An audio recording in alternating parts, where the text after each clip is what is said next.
Today we're going to move on to 2.2 graphical method. So you're going to see the link between 2.1 factorization and 2.2 graphical method. First of all, let's recap on what you learned about quadratic graphs last year in Sec 2. So yesterday we mentioned that the equation, the quadratic equation, has a general form that looks like this. And what you have learned last year is that the a, which is the coefficient of x, is going to tell you something about how your graph looks like. So if a is positive, meaning your coefficient of x squared is positive, your graph is going to look like a smile. And if a is negative, which is less than 0, then your graph is going to take this form of shape. So this will allow you to check whether you have sketched the correct graph or not, or you have drawn the correct graph. And C is going to tell you about the y-intercept. So these two are just guidelines to help you check and make sure that you have drawn the correct graph. But for now, we'll just base on the table. So the question, usually level 1, they will start like this. You're asked to draw a graph of y equals to x squared plus x minus 4, where x is between -3 to 3. So in your table, you know that, okay, you must include these two endpoints from -3 to 3. The number of points in the middle is entirely up to you. Actually, in exam, if you don't have so much time, you really just 5 points will do. In this case, you have 7 points, which is a bit too much if you have lack of time. Okay, but if you're supposed to draw from scratch, I suggest 5 points. So what you are supposed to do now is just when x is -3 and you plug in here, okay, you want to find what your y is. So let's do this now.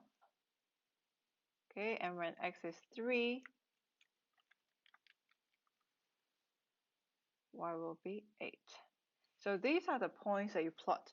Please note that you see that these 2 points, okay, they are the same, meaning the lowest turning point, okay, the minimum turning point or the minimum point, since this graph is positive x squared, right, because it has a coefficient of 1, that means a is now more than 0, you will expect your graph to look like this, a smile. And this lowest point, well, this lowest point here will lie between -4 and -4, right? So your -4 and -4 will be here. And then you'll see your symmetry along the way. So this is how your graph is supposed to look like. You have your -4, these 2 points over here. Okay, you plot in all the points. So drawing the graph is set to concept that you should know by now. Once you have sketched this, drawn this graph, please remember to label it. Okay, you are asked now at Sec 3 level to solve the equation graphically. Okay, so in 2.1 yesterday, we learned how to solve this by factorization. So we shall do that now first. Okay, so solve this equation by factorization. Almost no way that you can solve it by factorization. So this is why if you have questions like why do we need to learn a new method, this is one of the reasons why. Okay, not everything can be factorized. So let's solve this graphically. Look at this. This is the equation. So I always tell my students on this graph, there are infinite number of points actually, right? It's just you use the line, you just plot a few points and then you use the line to draw, because I can't expect you to plot like 100 points during exam or 1000 points. So actually all this is made of tiny, tiny, tiny, tiny, tiny points. Okay, so you are asked to solve now when y is equals to 0. So now you are asked to find x. Let's reinterpret this question. You are asked to find x when y is equals to 0. Okay, because in this equation, y is just y. So all these points are your x and y points along this graph. And now they want you to specifically find your x when your y becomes a 0. So on this graph, where is your y a 0? Then you will realize that y equals to 0 It's just your x-axis line, right? This is your y equals to 1, your y equals to 2, y equals to 4, and y equals to 0 is your x-axis point. So on your graph, okay, on this graph, where is y equals to 0? And you will see that y equals to 0 is on this and this point. See that? Okay. On this point, your y coordinate is 0. And on this point, your y coordinate is also equals to 0. So your job now is to just to find the x coordinate here. In this case, this is negative 2.6, roughly there. Okay, and this is 1.6. Okay, so by solving graphically, you know that x is equals to negative 2.6 or x is equals to 1.6. So this is what I mean by solving graphically. Okay, because in this case you can't factorize, so the next best method for you will just be to use a graph. On your graph where it cuts your x-axis, because that is where y is equals to 0. So please note that in this case, you have two answers, and these two are called your two real roots. Okay, you have learned this last year. You might have come across this word. Now you're going to see this word more often this year. So these are what we call roots.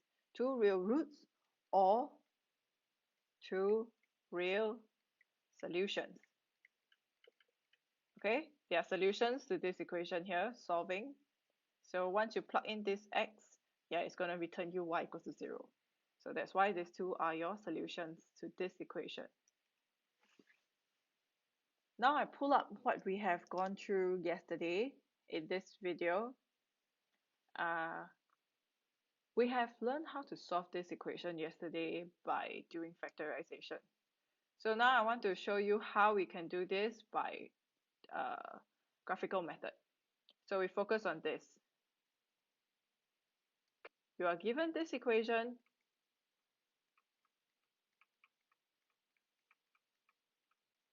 And now the question wants you for, usually part A, they will ask you to now just plot this graph or draw.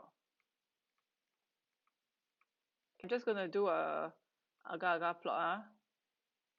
So look at this. This is 9, so I know that it's going to be a smile and it's going to cut at 4. Okay, it's going to cut here and it's going to be a smile.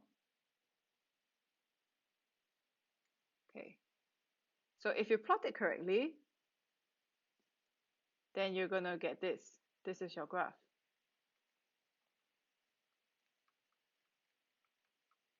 And then part B, they will ask you to know, okay, now solve this equation.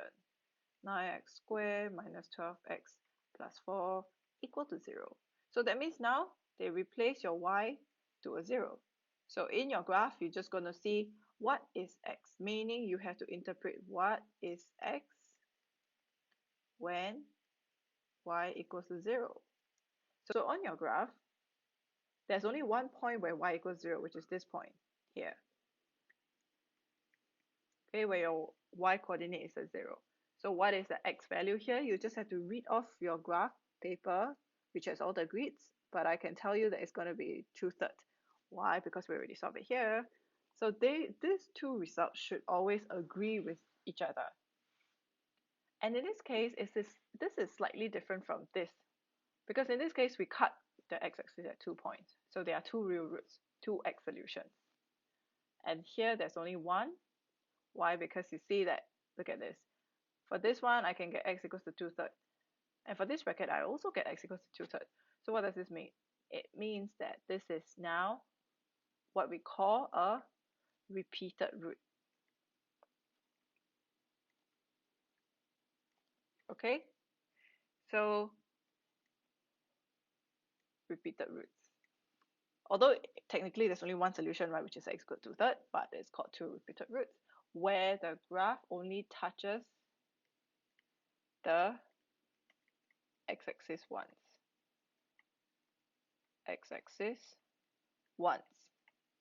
Whereas here, it touches the x-axis twice, which gives you two solutions, shape of your graph.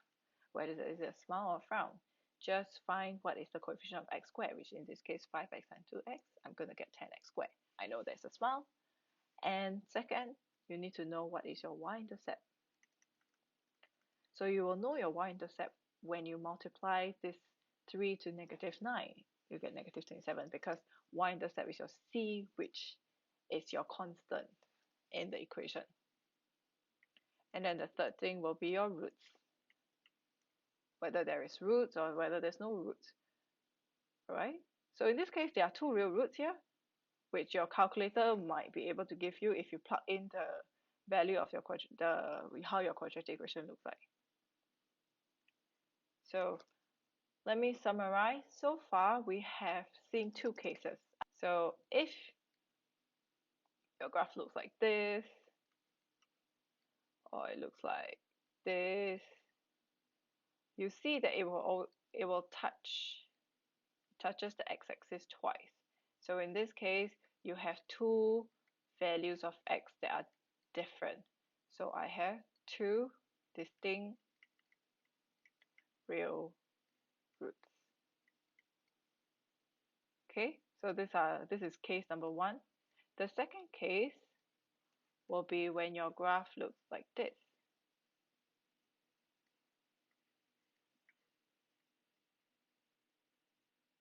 Okay, there are many ways to draw this. Okay, many ways to draw this. So what this means is you see that you observe that your graph only touches your x-axis once. So if you solve by factorization, you only get one answer. Okay. So x is equal to only one answer, and in this case there are two repeated roots. Although there's only one answer, we still call it two, but it's repeated, so two repeated roots. So remember the case where you have like x 3 minus x, for example, okay, 3 minus x squared. Then in this case, x is equals to 3 minus x equals 0. So in this case, in this bracket, you know that x equals to 3. And in this bracket, you also know that x equals to 3. Although they give you the same answer, but we still call them two repeated roots. And in a graphical representation of this function, you see that it only touches the graph once. The third case, which you haven't seen, but you will if you do your textbook try questions, is this.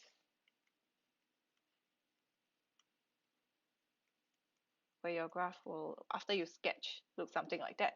And you notice that the graph never cuts the x-axis. Meaning, what this means is there are no real roots. Okay, why do we keep repeating this word real and real and real? Because in JC, you're going to learn that there's imaginary numbers. But in this case, this is real. No real roots. Because it doesn't touch the x-axis. So when you solve, you will realize that, oh, I can't solve this equation, this quadratic equation. Okay, there's no valid answer for x because there's no real roots. Let's look at try 7. This is an application question for quadratic equation using graph. So a parcel is sliding down from the top down this ramp AB to the ground. Its distance from the lowest point is given by this equation. So you will expect that its distance from point A is going to get shorter and shorter and shorter as the time goes by. So what you want is a table first.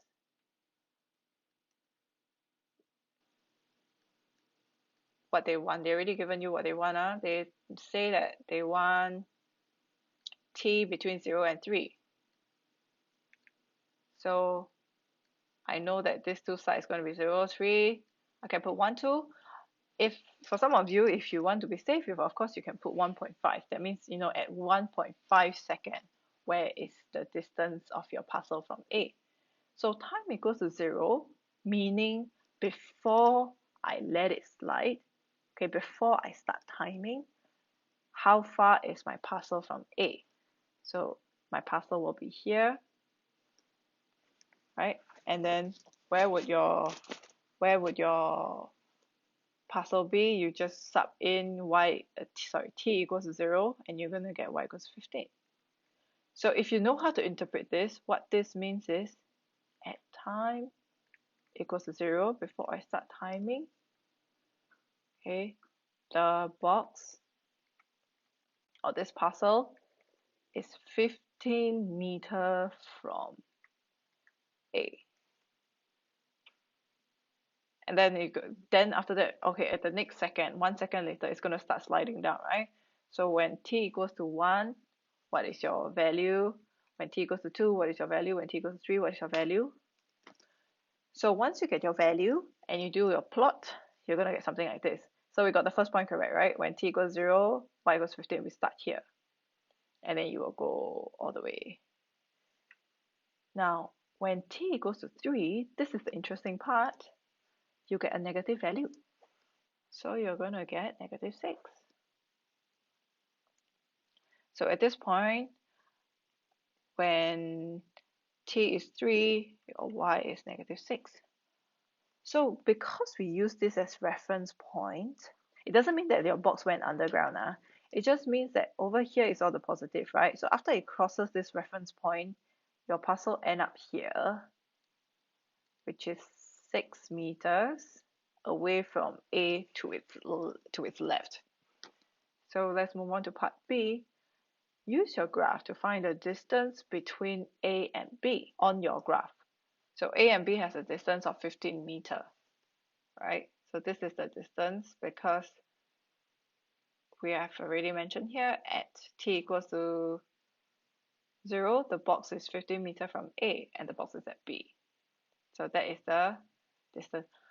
So that's B part 1. B part 2, using the graph, find the time when the parcel reached point A. Okay. So when it reaches point A, the distance of parcel to A is equals to 0. That means your y, which stands for distance of parcel to A, or parcel from A, is 0. So where on your graph is your y 0? So on your graph, okay, y equals to 0 is at this point where your y is 0. And your time, if you read off your graph, is 2.5. So therefore, time equals to 2.5 when y equals to 0. So y, which stands for distance of the parcel from A, is 0 because it's right at A. For try 8, it's a very interesting question. So first of all, of course, as usual, they will ask you to draw this, and they give you the two limits, the start and end point of your graph, which you should follow closely. So you know that your graph, okay, I will advise again 5 points, so you know that you should start from -2 to 3. And any point in the middle is entirely up to you. You can have 6 points if you want to, but usually I would suggest 5 because that would be more than enough. Or sometimes the question in exam, they will give you the table already, you just need to fill in some blanks. So after you have this table, then you just sub your x value in and you know what are your y values. You should get your graph looking like this. Okay, so this is your y equals to 3x squared minus 2x plus 4 graph. And let me just point your attention to the fact that this graph is not touching the x-axis. Meaning, if I were to solve for 3x squared minus 2x plus 4, this equation equals to 0, I will have no real roots. Because when my y here is changed to 0, along this line is where my y equals to 0, my graph is not touching the axis.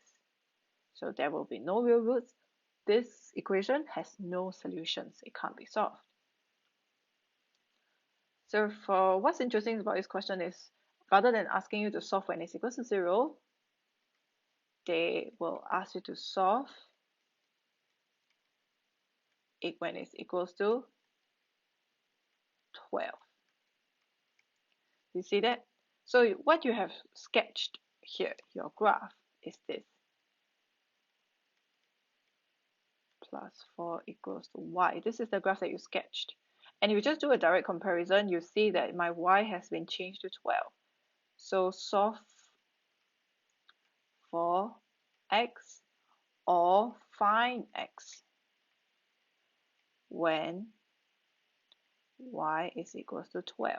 So this is what the question is asking essentially. So where is your y equals to 12? You have to draw it yourself, because when they ask you for when y equals to 0, you don't have to draw anything yourself because it is the x-axis. We all know that x-axis is your y equals to 0 line. But in this case, you do not have a y equals to 12 line, so you have to draw it yourself. And then the same thing, you see where it intersects with your graph.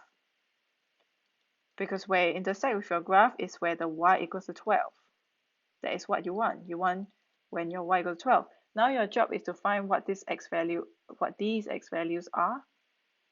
So for this case, if you just draw the dotted line, which you must draw because the question specifically said use the graph. So if you don't draw, I can assume that you have used a calculator. So you must use the graph, meaning I need to see workings on the graph, which is this dotted line and this line that you draw here, y equals to 12 line, to show that you know how to use your graph. And for this, your x equals to 2. That means one of the solution is x equals to 2. You know that when x equals to 2 over here, your y equals to 12, right? This is the coordinate on your graph that shows that. And then another solution when y equals to 12 is this. So you have to read it off your graph, and that is negative, I would say about 1.25. Okay, so or x equals to negative 1.25. So these are the two solutions that you have found using your graph. Of course, the answer key, we do allow some error here. Usually it's plus minus 0.1 because of the accuracy of everybody's sketch and all that. So we give some room for error, but it can't be too far off. So for part 2, we are asked to solve this.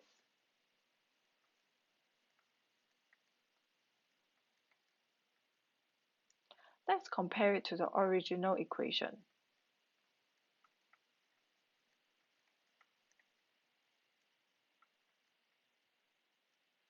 What do you see? So you see that negative 3, this plus 4 has changed to negative 3. Okay, so let's do something about this now.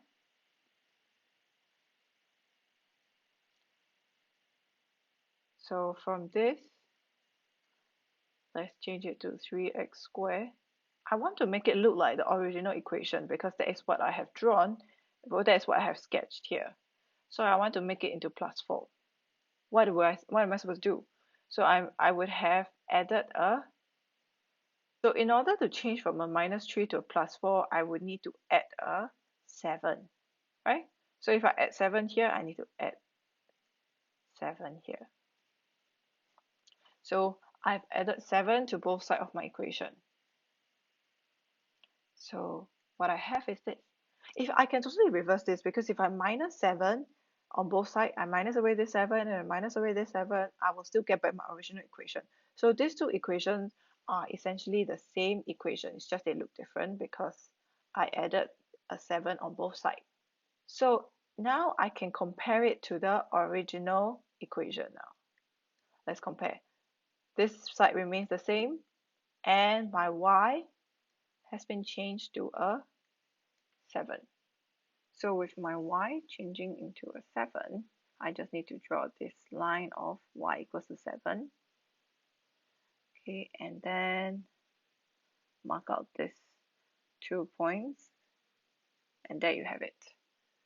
Okay, you just have to do the same thing. You draw your dotted line and read off the graph from the x-axis.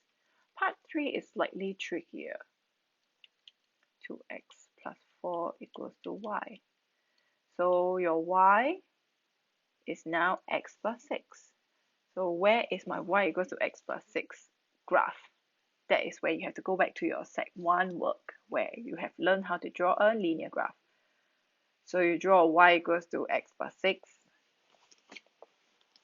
Maybe I'll come out with a video in the future if I have time to recap on Sec 1 work on how to draw a linear graph. But for now, you're expected to know how to draw or sketch a y equals x plus 6. So in this case, you sketch out and again see where it intersects with your graph, this graph, and then do the same, draw the dotted line, okay, and these two x values here will be your answer. So this is your first x value, x1 and x2. You will have two x solutions, and that will be the value of x that you want.